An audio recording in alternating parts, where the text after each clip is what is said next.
ஒரு முகத்தின் அழகு, மனதின் அழகுன்னு ஒரு தனித்தனியாக கூறக்கூடிய ஒரு மனிதனுடைய உருவங்களை வைத்து ஒரு செயல், எண்ணங்களை வைத்து ஒரு செயல், நாம சிந்தித்து பார்க்கக்கூடிய உணர்வுகள், இதை எல்லாத்தையும் பார்க்கும்போது ஒரு மனிதனுடைய வாழ்க்கையில நம்மளுடைய மன சந்தோஷங்களுக்கும் முகத்தில் கிடைக்கும் ஒரு நல்ல ஒரு உதயமான ஒரு தோற்றமும் அளிப்பது மனனுடைய சந்தோஷம் தான். இந்த மனனுடைய சந்தோஷத்தை தான் முகத்தழகு மனம் அழகு என்று கூறுவார்கள். அந்த வகையில நேற்று என் நண்பர் மூலமாக நான் அறிந்து கொண்ட செயலை மட்டும் நான் உங்களிடம் கூறுகிறேன்.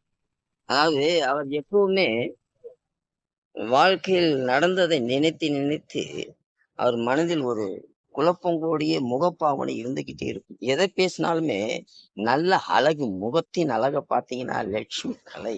கலை என்றால் ஒரு தேவதை போன்ற ஒரு உருவம். அது ஆணாக இருக்கட்டும், பெண்ணாக இருக்கட்டும், அழகு அழகுதான். அந்த அழகு பிரதிபலிப்பை காட்டுவது மனதனுடைய சந்தோஷத்தை வைத்துதான். அந்த சந்தோஷத்தில் கிடைக்கும் போது கிடைக்கின்ற ஒரு முகத்தின் அழகு பாருங்கள், அது மனதின் அழகுதான். அந்த அழகு நேற்று நான் அவரிடம் பார்த்தேன். எப்படின்னா, அவர் நினைத்தது எதுவுமே நடந்ததில்லை. அவருடைய வாழ்க்கையில் ஏற்பட்டது பூராமே தோல்விகள், நம்பிக்கை துரோகங்கள். இப்படி இருந்து இந்த காலகட்டத்தில் ஒரு எதிர்பார்ப்பு உள்ள இடத்துல அது கிடைக்குமா கிடைக்காத என்று சந்தேகத்தோடு போய் போய் அந்த இடத்தில் ஓகே ஆகி நல்ல தைரியமாக நல்லா செய்யுங்க, நான் இருக்கிறேன் என்று ஒரு வார்த்தையை கேட்ட உடனே அவங்க மனசுல அந்த சந்தோஷத்தை பார்த்து அதை என்னிடம் வந்து கூறிவிட்டு, அப்பத்தான் அவருடைய முகத்தினுடைய அந்த சிரிப்பை பார்க்கும்போது அந்த மனதின் அழகை நான் அப்ப பார்த்தேன்.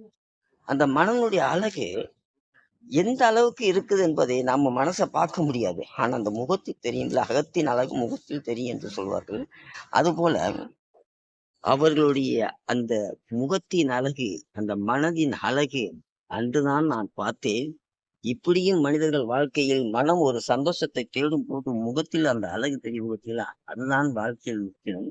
யாராக இருக்கட்டும், நீங்களா இருந்தாலும் சரி, யாராக இருந்தாலும் சரி, நமக்கு முக்கியம் மனதின் சந்தோஷத்தும், மற்றவர்களை திருப்திப்படுத்தக்கூடிய சந்தோஷங்கள், மற்றவங்களுக்கு நன்மைகளை சொல்லக்கூடிய சந்தோஷங்கள் செயல் மூலமாகவும், நம்முடைய வார்த்தை மூலமாகவும், நம்முடைய